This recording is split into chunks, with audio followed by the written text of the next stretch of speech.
All right, Chris, man, I appreciate you jumping on, bro. It is 4:45 a.m. for me here in Dubai. I know that you are with the family the last few days because you guys are getting ready to just put in those 20-hour days with the tech project that you're developing. So you're traveling right now. I think you said you're in Hershey, Pennsylvania, heading to Tennessee tomorrow, right?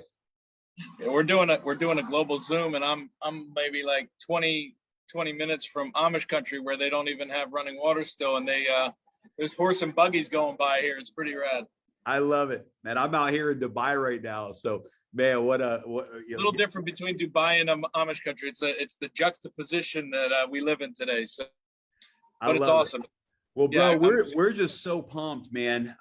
You know the Daisy story, and we're just honored. You and I have now met together multiple times, and I fell in love with your project, your vision, the team that you put together, some of the acquisitions that you guys have now done with other companies and technologies for your platform. And we've shared with our community many times that this DCO platform, this launch pad that we're creating, really we're focusing on attracting projects that have the capacity to become multi-billion-dollar projects, that we really can get in front of major market moves, bringing real value to the marketplace. And when you shared with me, so went all the way back to the privacy side of the phone, and then the conversation went so much deeper into this idea of an operating system that was blockchain based. And then you told me about your relationship and partnerships with Cardano. And then really what flipped the switch for me was this idea of a decentralized app environment that is all blockchain based, and where early crowd participating members can have rewards from that, can have equity in that side of things. That the phone is one thing, that's a power play all in of itself, but the operating system and this idea of a decentralized app store, and then a mobile phone that actually mines revenue and taps into DeFi algorithms and all of the things that you shared. So bro, I'm going to throw it to you because I'm just giving everybody a quick snapshot of our conversations for the last few months. But bro, this project is one of the most exciting projects that we're pumped to get behind with the Daisy community. And I just thought it'd be incredible to take a few minutes, let you share the vision of what you're bringing to the table, and give everybody a sneak peek into what you've put together. Yeah, I really appreciate it, and it's a pleasure to be here.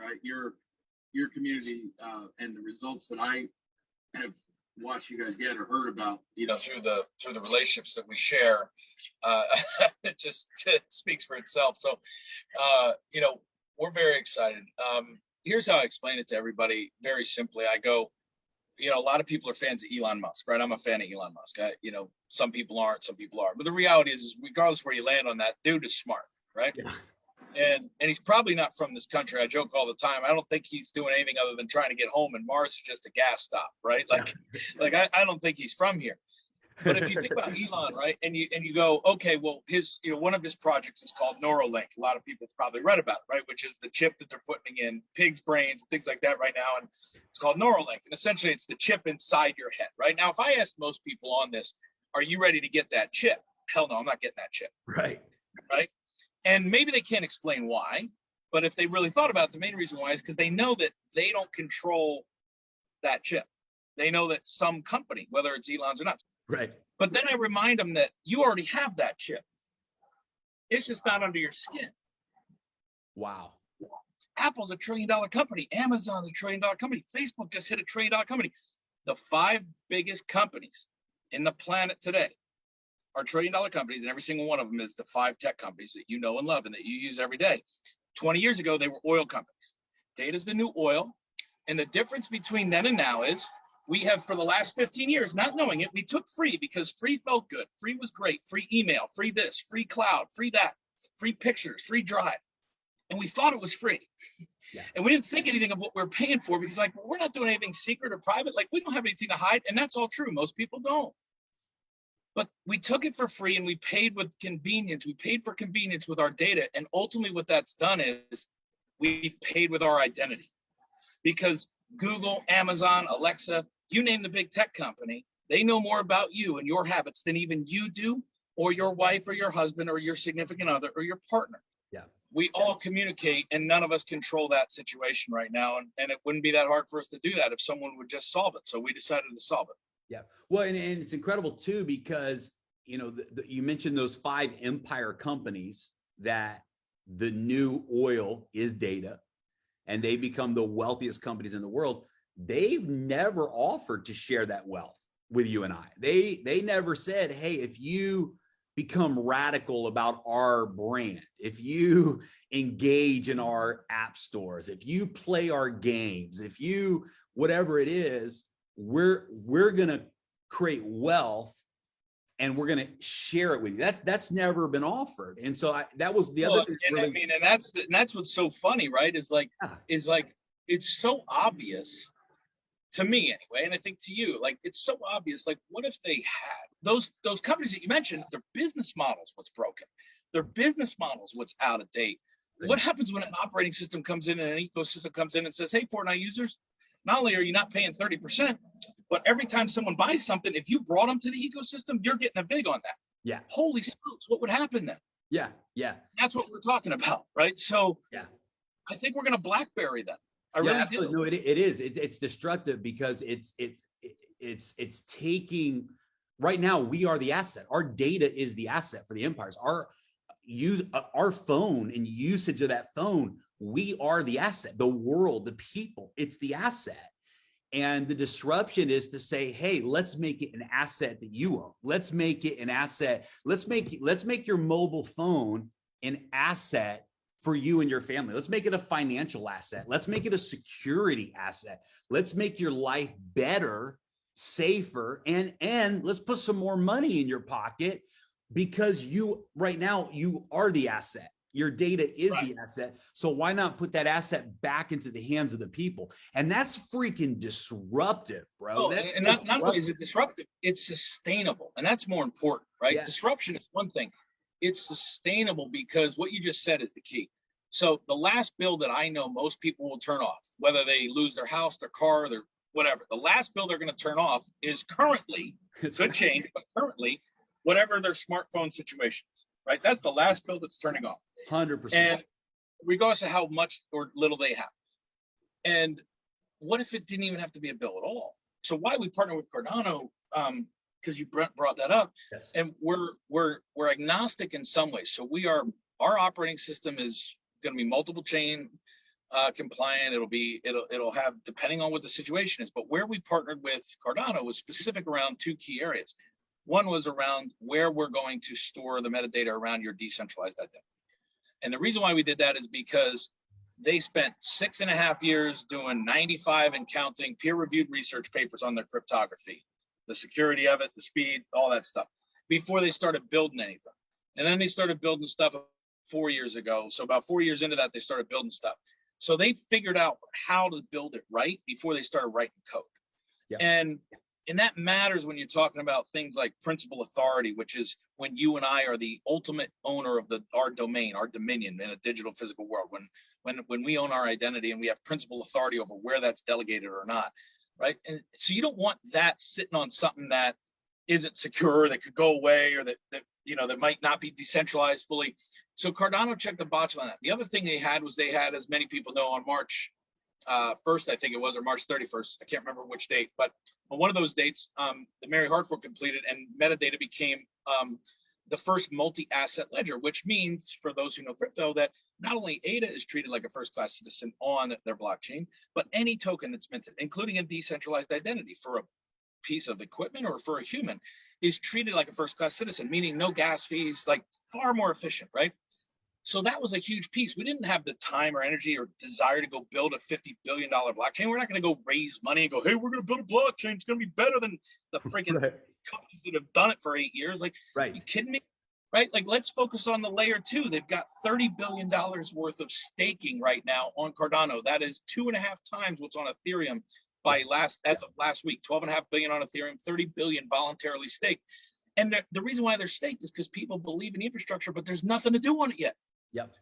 So the second thing that we liked about Cardano is self-executing native smart contracts. So forget ERC 721, all that.